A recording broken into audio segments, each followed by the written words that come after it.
The day alien cadets learned why Deathworlders ignore safety rules. Heat haze swallowed the lane as a Dove cadet buckled. Nora Pike crossed back through the sealed line and caught him.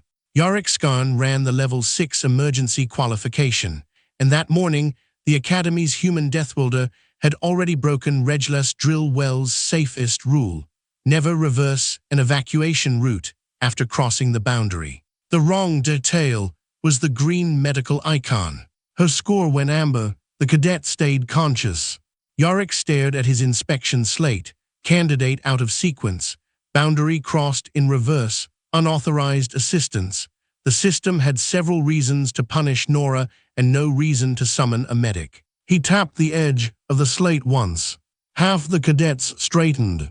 At Marrowgate Emergency Collegium, that sound meant somebody had just become an example. Nora Pike. The human looked up from the Dove cadet she had lowered against the wall. Yes, you completed the transfer. Yes, you then crossed back through a closed boundary. He was falling. That does not change the sequence. Nora glanced at the cadet. His visual membranes were still clouded from the artificial heat haze, but his breathing had steadied. He looked like he needed a hand. One cadet made the throat click Dove used when suppressing amusement. Yarick's translucent forearm bands remained pale. Humans appeared in Marrowgate records as durable generalists with a habit of treating formal instruction as a suggestion. He had expected bravado or an argument about Terran field tradition. Nora only checked the other cadet's harness latch. He ordered the lane reset and sent the assisted cadet toward evaluation. The cadet walked there under his own power. That should have ended the matter. Yarick looked again at the green icon. A correct emergency sequence could not depend on individual instinct. Predictable movement prevented collisions. Predictable priorities prevented a responder from creating another casualty. Automation worked because candidates did what the system expected. Nora had merely got lucky in a warm-up lane. Yarick entered the violation. The score stayed amber. The medical icon stayed green. If that still sounds reckless, keep that judgment. Yarick did. At North Equipment Cage, Nora stood in the inspection line with her field kit on the table and no visible resentment over the penalty. Other candidates checked seals or whispered mnemonics. Nora watched a technician fight a jammed drawer until it opened. Then her turn came. Yarick swept the scanner over her kit. Pressure patch, light, respirator, traction wraps. Then the scanner stopped over a dull metal piece clipped inside the bag. Yarick lifted it out. The palm-sized titanium link had a broad split jaw, a threaded closure, and scratched low direction marks. It carried no network tag, manufacturer identity, or Marrowgate certification stamp. What is this? A load link. What approved function does it serve in an evacuation qualification? It keeps things attached when I want them attached. The technician beside him turned a laugh into a cough. Yarick tapped his slate. Nora's eyes flicked toward the sound. Is it prohibited? She asked. That is not the same question as whether it is necessary. No. Then why carry it? Sometimes handles break. Yarick rotated the tool. In a controlled qualification. Usually not. The answer should have reassured him. It did not. Why carry a manual tool for a failure the certified system said should never need one? Marrowgate examinations were built around mapped failure states, redundant controls, and instructors who could stop a chamber before a mistake became a recovery operation. Improvisation was what the system existed to remove. Yarick put the link back. Non-standard field equipment. Logged, not confiscated. You may not use it to bypass a certified safety system. Okay. No protest, no smirk. That bothered him more than resistance would have. At the end of the line, he looked back. Nora had clipped the metal link into the same pocket as before. Not hidden, not displayed, simply available. The cohort assembled beneath a wall-sized schematic of Reglas drill well, movable partitions, smoke vents, pressure controls, rotating transit sections, decontamination channels, and evacuation machinery wrapped around a central training cylinder. Yorick began the briefing. Closed sequence safety is not obedience for its own sake.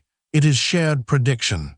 If every candidate follows the assigned path, the system can protect every candidate. If one person invents a new path, every protective assumption around that person becomes weaker. Nora listened without expression. Yorick keyed the completion record beside him. 27% of first-time candidates failed to finish without medical removal. He stated the figure once and cleared the display. Your instincts are not part of the safety architecture, he continued. Your courage is not part of it. Your intentions are not part of it. Route, timing, and response order are already calculated. A cadet near the rear raised a hand. Marshal, what if another candidate blocks the assigned lane? The system reroutes you. What if the reroute is delayed? You wait for instruction. What if someone needs help first? Yorick's gaze moved to Nora before he meant it to. She noticed. The system determines priority, he said. Nora pressed her tongue briefly against the inside of one cheek. Yorick had seen the gesture in the warm-up lane and filed it as insolence. What? Nothing. You are considering an objection. I'm considering the wording. Then say it. She looked at the schematic. Does the rule want the procedure protected or the people? The room went still. A dark trace formed at the wrist edge of Yorick's forearm band. The procedure protects the people. That wasn't what I asked. Nora's voice had not sharpened. She sounded as though she were checking whether a label matched a storage bin. Yorick stepped away from the display. The distinction is artificial. Correct procedure already contains the safest possible answer. There it was, the principle on which Regulus had been built. The principle Nora Pike had already violated. She nodded once. Okay. Yorick almost preferred an argument.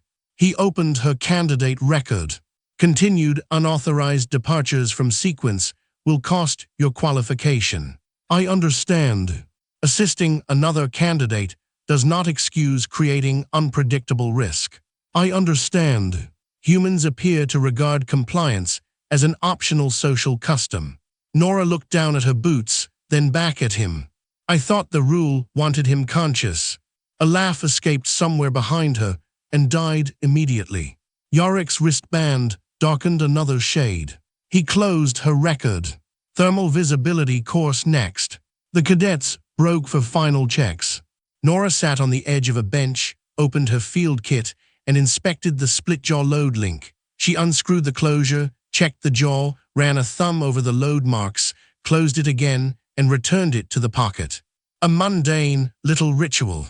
Yorick watched from across the bay. Marshal. He turned. The dove's cadet from the warm-up lane stood beside him. His visual membranes had cleared. You wanted my evaluation result. Yes. No injury. I can see that. The cadet hesitated. The human crossed back before I called for help. Yorick's attention sharpened. Explain. My vision had fogged. I was trying to follow the floor bars, but I was facing the wall. You were still moving. In the wrong direction. Yorick looked toward Nora. She was tightening a traction wrap around one wrist. Did she ask whether you needed help? She asked if I could see. And I said yes. Then why did she intervene? The cadet's throat plates shifted in embarrassment. I was looking directly at a wall, Marshal. For the first time that morning, Yorick had no immediate correction ready. The cadet left. Yorick reopened the warm-up telemetry. Nora's boundary violation sat in amber. The assisted cadet's path trace ran straight toward a sealed maintenance recess. The automated system had not flagged him because he was upright, moving, and technically inside a permitted lane. Nora had seen the error before the sensors had. No alert. No reroute. No medical trigger. Just a human stepping backward across a line she had already cleared. The wrong detail was not that Nora had broken the rule. The wrong detail was that, for several seconds, the rule had been obeyed perfectly by everyone except the person who noticed the problem. A tone sounded overhead. Thermal visibility, qualification ready. Yarick locked the slate and walked into Regulus. Artificial heat rolled through the chamber. The air smelled of hot mineral and sterile coolant. Partition motors thudded behind the walls, slow enough to feel through Yarick's boots. A fine vibration climbed his legs when the locking ring engaged.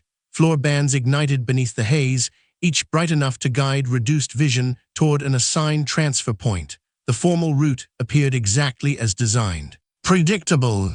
Contained. Safe. Nora took her place with the other cadets. Yarick raised his slate. His forearm band remained dark at the wrist. He told himself it was irritation. Then the chamber doors sealed, the glowing arrows came alive, and Nora Pike looked down at the official route as if she expected it to earn her trust. Yarick gave the start tone. The cadets disappeared into artificial heat. Regulus fed each species a tuned distortion, enough shimmer to soften edges, enough glare to blur distance, enough rising temperature to force attention onto the bright floor bands marking the approved route. Nora's icon moved with the rest. No hesitation, no shortcut. She followed the illuminated path exactly. Then a dovethed candidate ahead of her slowed. His inner visual membrane had begun fogging again. The system noticed and brightened the next arrows. The cadet kept moving, shoulders turned too far left. A directional tone sounded. He turned toward it. Too much. He was now walking diagonally toward a heated partition. Nora crossed the transfer boundary. Her icon flashed green. Then she looked back. Pike remained beyond the boundary. She stopped. Candidate Kelm, Yarick called. Follow the illuminated markers. Kelm kept drifting. Nora stepped backward across the boundary. Amber flooded her score. Yarick tapped the slate. Nora crossed to Kelm and touched his shoulder harness. Can you see the arrows? Yes. He was facing almost perpendicular to them. Nora looked toward the observation glass. He can't see the giant glowing arrows. I can see light, Kelm protested. Sure. She rotated him gently. That one's the exit. Kelm stared. Oh. Nora guided him until the next marker came into focus, then returned across the boundary. Her time result remained valid. Her procedural score did not. Yarick ordered the chamber to hold. Explain why you ignored a direct instruction. He was walking at a wall. The system issued corrective guidance. He couldn't use it. It increased the brightness. That seems optimistic. Several cadets looked down. Another of Yarick's heat bands began darkening. He opened Kelm's telemetry. The automation had classified him as capable because he was upright, moving, and medically stable. Nora had judged him incapable because she had watched where his feet were actually going. That distinction should not have mattered. It did. Yarick pulled up Nora's record. Procedure worse. Outcome better. He closed the display. How many violations did it take before a violation stopped looking accidental? The answer was supposed to be 1. Yarick advanced the cohort to rotational transit. The next chamber was a cylindrical service tube turning slowly around rigid guide rails.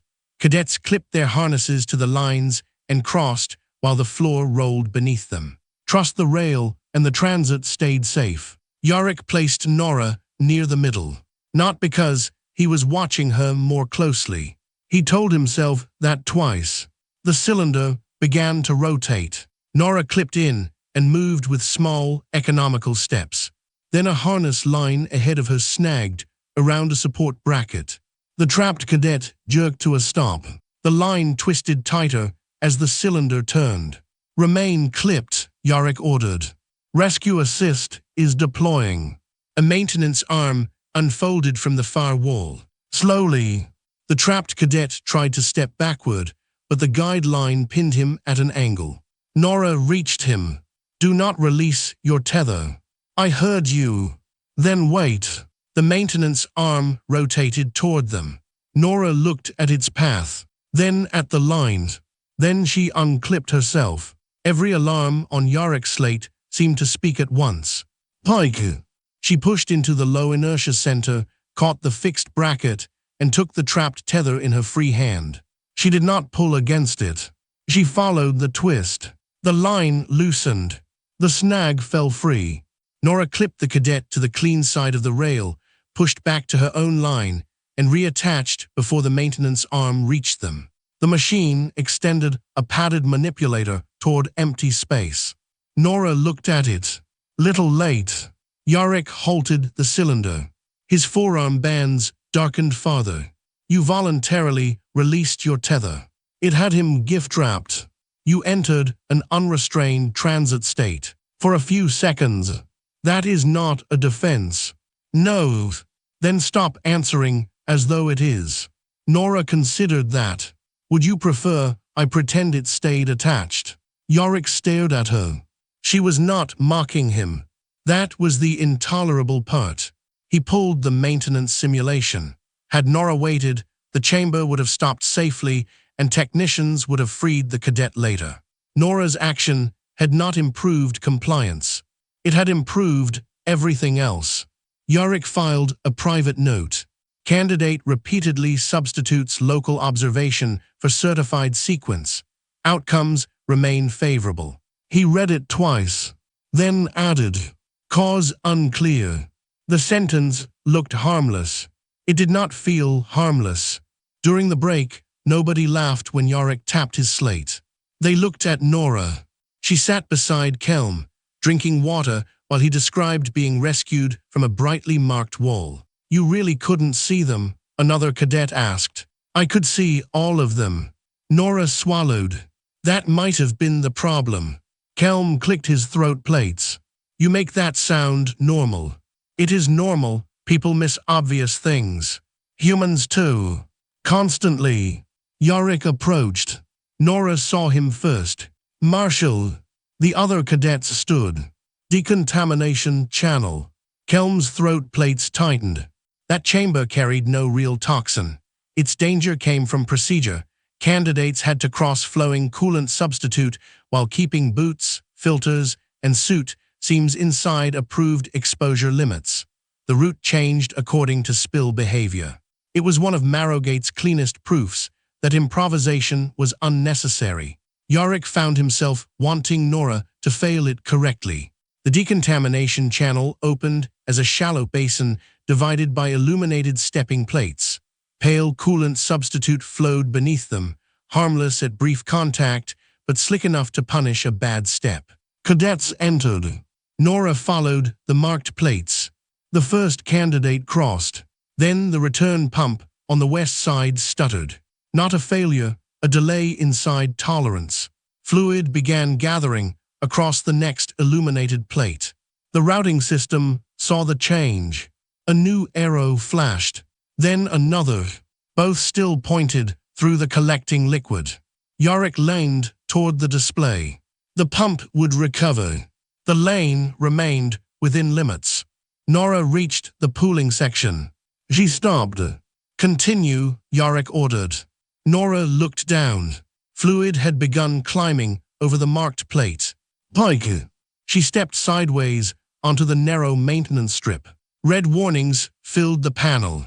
2 cadets followed her. Return to the designated path. Nora turned. The arrows continued pointing into the spreading coolant. The arrows are losing to the liquid. This is a controlled spill. It doesn't look very controlled from here. The root system has better information than you do. Nora looked at the sensor housings, then at the fluid. Does it? The question was quiet. Yarick checked the pump. Recovery pending. He checked the nearest candidate. A Keshi cadet who had stayed on the marked route lifted 1 foot, found the next plate coded, and froze. The system told him to continue. He did not.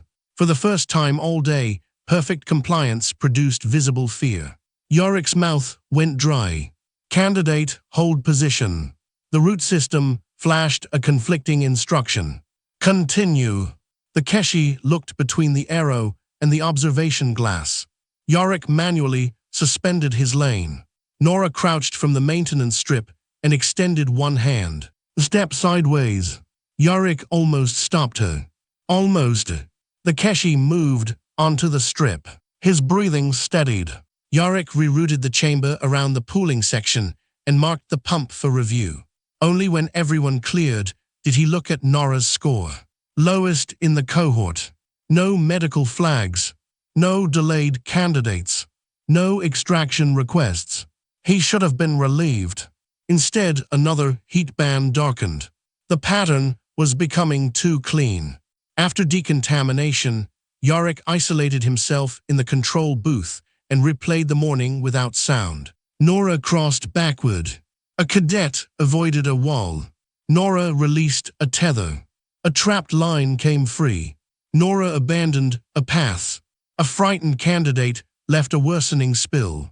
Every clip carried a red procedural marker.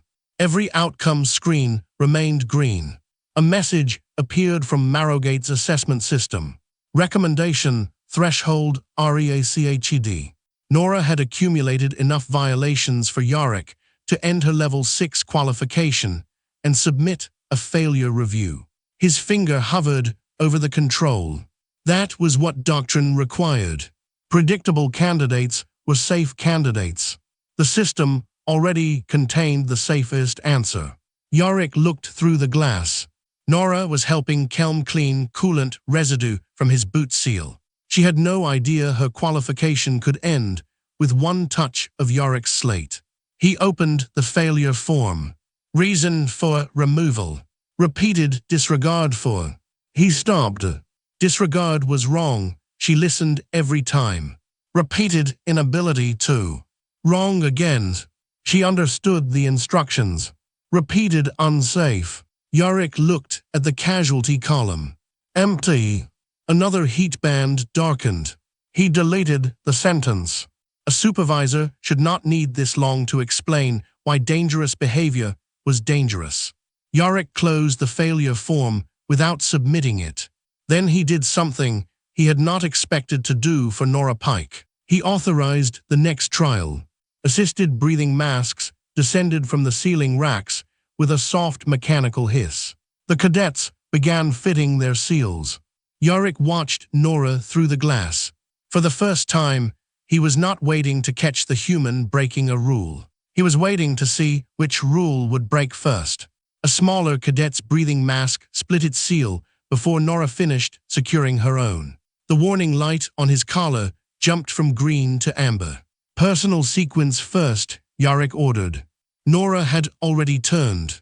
The cadet clawed at the edge of the mask, trying to reseat it with shaking fingers.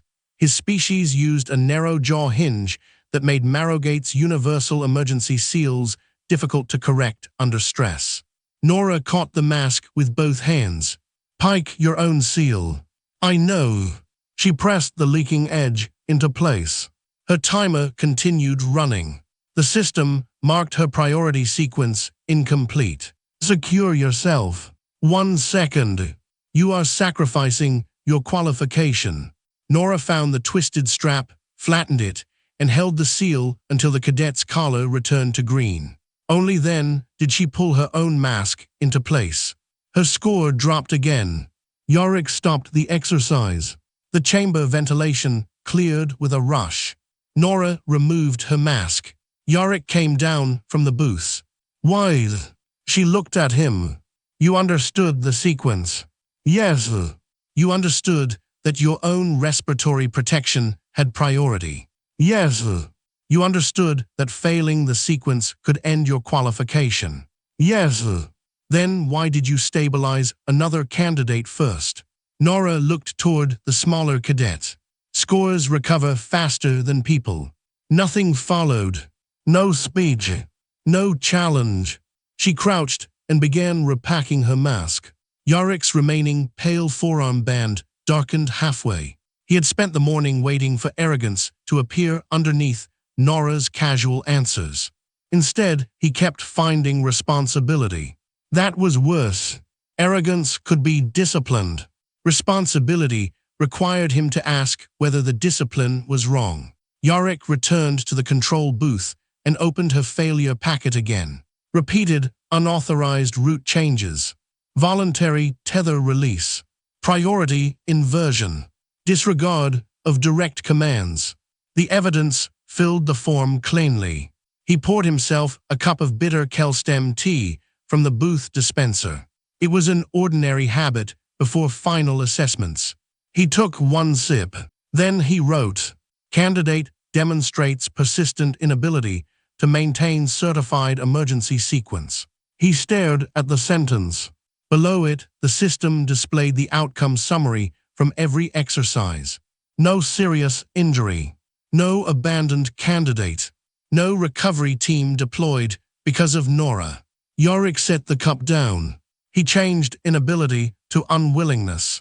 That looked worse. He deleted the line. Outside the glass, Nora clipped the split-jaw load link back into her kit. Yorick finally selected End Qualification. The chamber acknowledged. Exercise systems began reset. Partition locks disengaged. Pressure channels equalized. Cadets relaxed. Kelm was halfway through telling Nora something when the floor shuddered. Not training vibration. Mechanical. Hard. Yorick's tea jumped from the cup. A red fault symbol opened across his slate. Isolation, state conflict. He stood. Hold positions. A second fault appeared. Then a third. Reglas's movable partitions stopped opening. One reversed. Yorick hit emergency cancellation. Command rejected. He tried again. The message remained. The safety architecture had entered protected containment mode. The system believed 2 sections of the drill well were simultaneously overpressurized and exposed. That was impossible. The machinery did not care. Steel barriers began descending between the cadets. Everybody to the designated evacuation route. Nora looked up at the closing partitions. "Move," Yorick shouted. The cohort ran. Nora did not. She watched the route indicators. "Pike, that one's closing." Yorick checked the display. The designated exit still showed green. Then its physical shutter dropped another handspan. His display changed a heartbeat later. Redirecting. Nora had seen it first. Again, the safety system selected another route. A second barrier began closing across it. 18 cadets were now inside the central containment ring. Yorick's heat bands went black to the elbow. He opened Instructor Override. Access DENID, Interlock Priority. He called Central Control. No response. The network was busy reconciling contradictory sensor states and had elevated its own containment logic above local authority. Marshal Kelm asked. For the first time all day, the fear in a cadet's voice was aimed at the system rather than the exercise.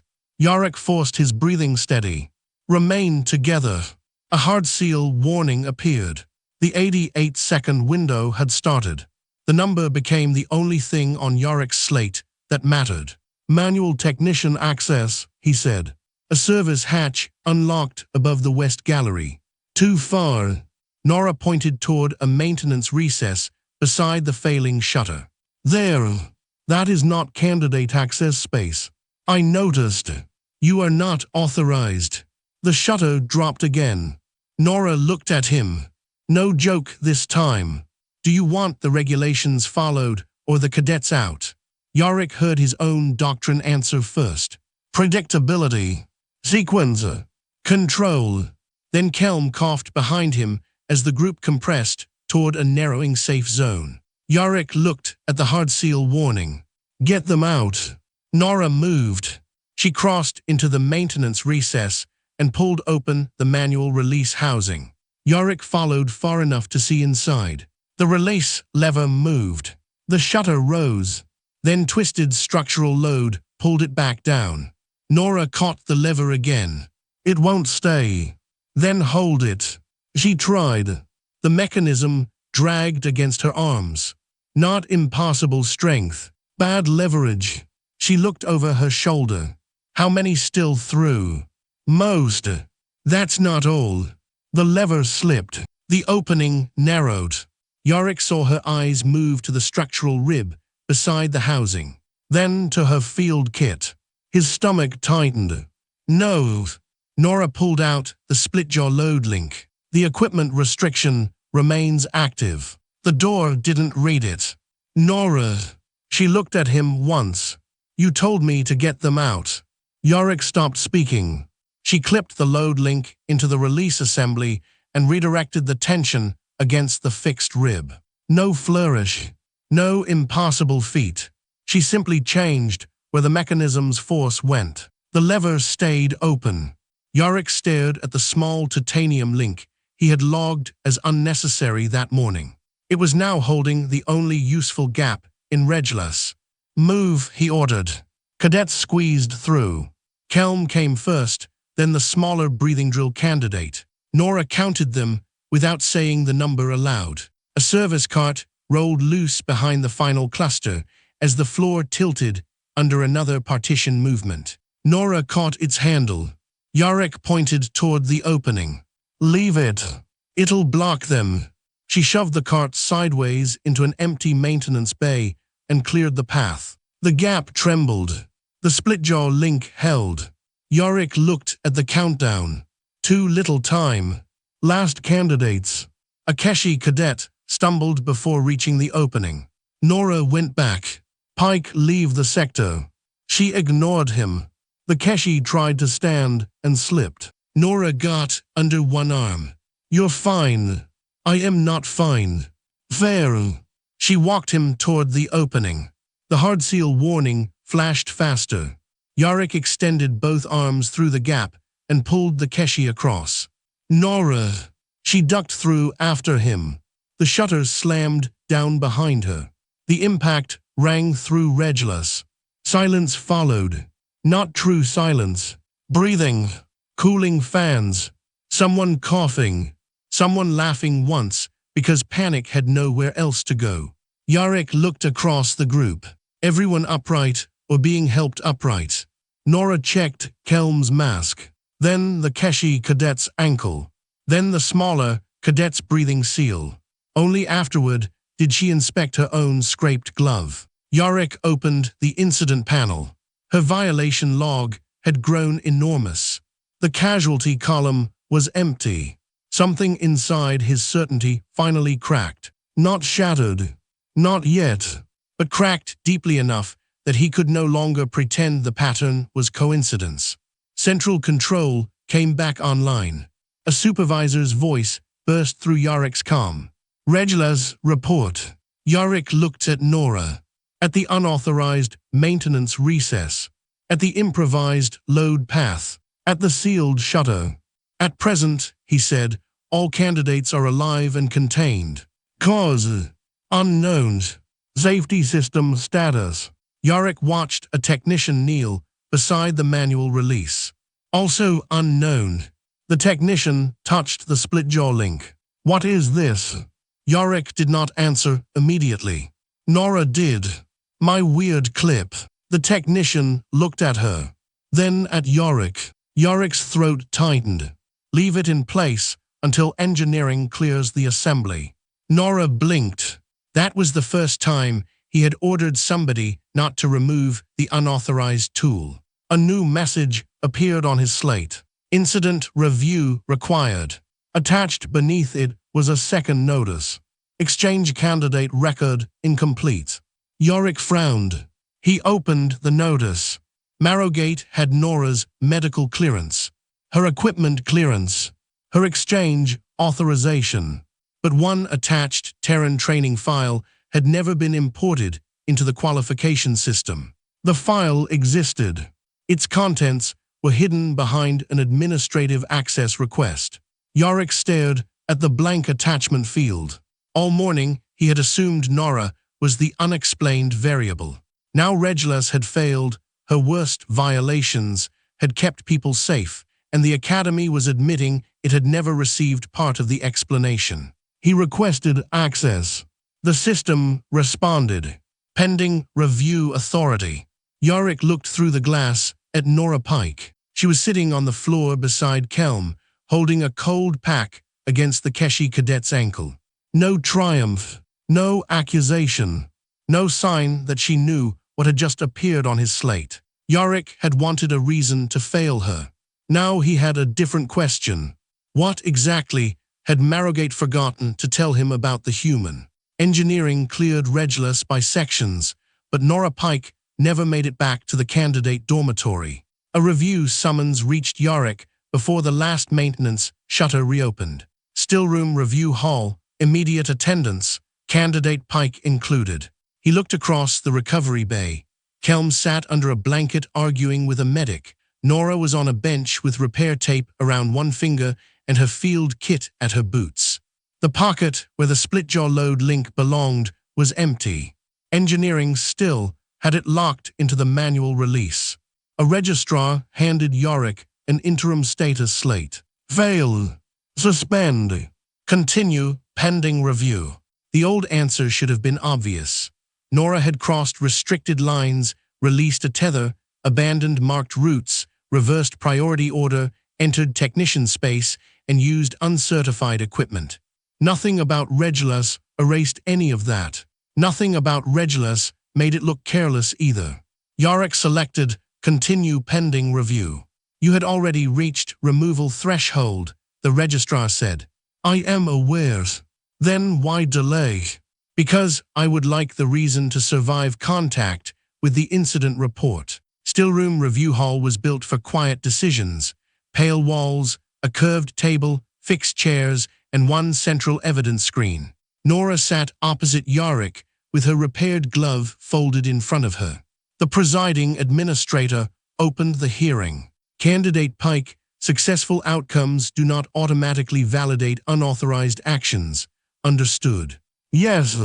Unsuccessful procedure does not automatically invalidate procedure. Yes. The administrator studied her. You agree with both. Nora pressed her tongue against the inside of one cheek. Yarick had once marked that gesture as insolence. This time he waited. You can get lucky doing something stupid, she said. You can also follow a good rule into a situation it wasn't written for. Which happened today. Nora glanced at Yarick. That's what you're reviewing. No victory, no accusation. The incident record opened. Yarick expected the old discomfort when Nora's violations appeared. Instead, he noticed what still did not appear beside them. No causal link to harm. Marshal Skarn, the administrator said, your recommendation. Yarick opened the unfinished failure form. He could complete it now. Repeated deviation created systemic unpredictability. Then Kelm was called to the witness rail. Did candidate Pike's first route reversal place you at additional risk? No. Why? I was already going the wrong way. Did the system tell you? It told me to follow the lights. Could you? I believed I could. Kelm looked at Nora. She was the one who noticed I couldn't. That was all. One cadet, one wall. Marrowgate's argument about advanced safety architecture had collapsed into the fact that Kelm was moving. The system approved the movement, and Nora looked at where he was going. Yarick's slate chimed. Access request updated. The Terran attachment was no longer blank. A header had appeared, but the file itself remained sealed. The administrator leaned forward. What is that? An exchange training annex omitted from the qualification import. Does it concern today? Yarick read the visible metadata. Emergency response doctrine, situational authority. His forearm bands darkened completely. I believe it may concern all of it. The administrator sent an authorization request. Pending. Nora looked at Yarick. You didn't have that. No. Oh. That syllable produced more dread than an argument would have. You knew it was missing. I knew my exchange packet looked short. Why did you not report it? I did, intake. The administrator searched the registration log. Attachment category unsupported, standard records imported. The system had not lost Nora's training file. It had rejected the category because Marrowgate had no matching field for it. The authorization cleared. Terran Emergency Response Annex. Purpose Override Authority. The room went silent. No one reached for another explanation. Yarick opened the file. It did not say ignore rules. It required responders to learn a procedure's objective, assumptions, expected failure conditions, and manual fallback. Departure was not permitted because somebody disliked a rule. It became permissible only when a responder could identify which assumption had failed and could protect the safety objective with less risk than continuing unchanged. The administrator scrolled.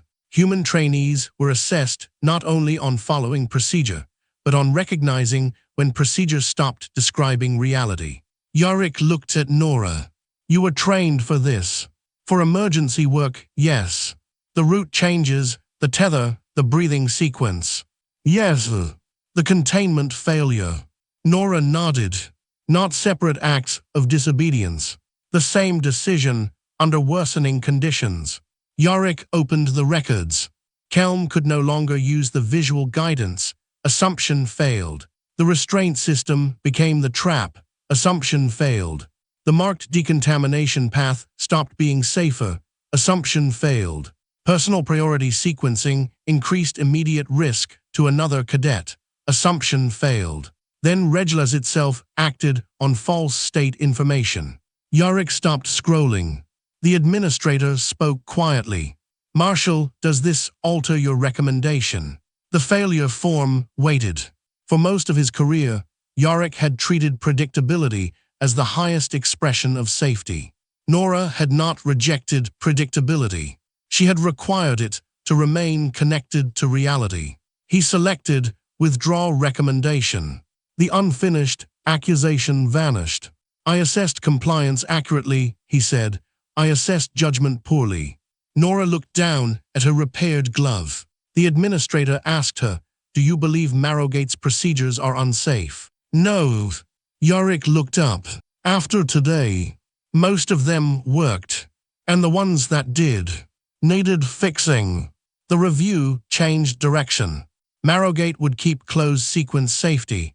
Shared routes and predictable movement still mattered. But future qualification reviews would add a judgment condition. If a candidate departed from sequence, instructors would assess whether the candidate could identify the failed assumption, the protected objective, and the new risk created by continuing unchanged. Unauthorized improvisation would remain unauthorized. Justified emergency adaptation would no longer be graded as the same thing. Nora raised a hand. The administrator looked surprised. Yes. Can you not make that a human rule? What do you mean? If you add a special human exception, everybody else still gets taught to obey a broken instruction. Then what do you suggest? Make it an emergency rule. The board members looked at one another. Even now Nora was not asking for special treatment. The amendment changed. Species designation removed. General emergency judgment criterion. The administrator opened Nora's final status. Your level 6 qualification will be recorded as passed, subject to the same technical review applied to the other candidates affected by Regulus. Okay. You are also eligible for an incident commendation. No, thank you. You are declining. Passing was the part I came for. Yarick looked down at his slate. The dread had peaked with the Terran file. What remained was stranger. The realization that Nora had spent the entire day behaving consistently while Marrowgate kept inventing more complicated explanations for her. The hearing adjourned. Cadets waited outside. Nobody surrounded Nora, they simply made room. Kelm handed her field kit back. Engineering kept your clip. I noticed. They said it is evidence. That sounds serious. It held the door. It's a clip. Kelm stared at her. Nora sighed, a very emotionally significant clip. His throat plates rattled. Yarick almost objected. Then his slate chimed. Engineering, disposition complete. North equipment cage. The technician behind the counter placed the split-jaw load link on a clean mat. The old scratches were still visible. A small institutional tag hung from its threaded closure. Approved Conditional Manual Rigging, AID. Nora picked it up and turned the tag over. You made my weird clip official. Conditionally, Yorick said. Good. Good. I was worried you'd become reckless. The technician looked away. Kelm made a choking sound behind them. Yorick's forearm bands darkened again. Nora clipped the load link into the same pocket where it had been that morning. Not displayed. Available. Through the cage doors came ordinary collegium noise. Boots, lockers, route announcements, instructors directing candidates toward the next block. Nora checked the wall clock. Is the dining hall still open? Yes. Great. She slung the kit over one shoulder. Kelm joined her, along with the smaller cadet, whose breathing seal she had corrected. Behind them, Yorick reopened the revised qualification directive. The system requested a training example title. He looked through the doorway. Nora was halfway to lunch, arguing with Kelm about whether the approval tag made the load link heavier. Yorick entered the title. The cursor stopped blinking. Nora pushed open the dining hall door with her shoulder. The tagged metal link tapped once against the side of her kit. On Yorick's slate, the new lesson title appeared. The Day Alien Cadets Learned Why DATHWRLDRS Ignore Safety Rules.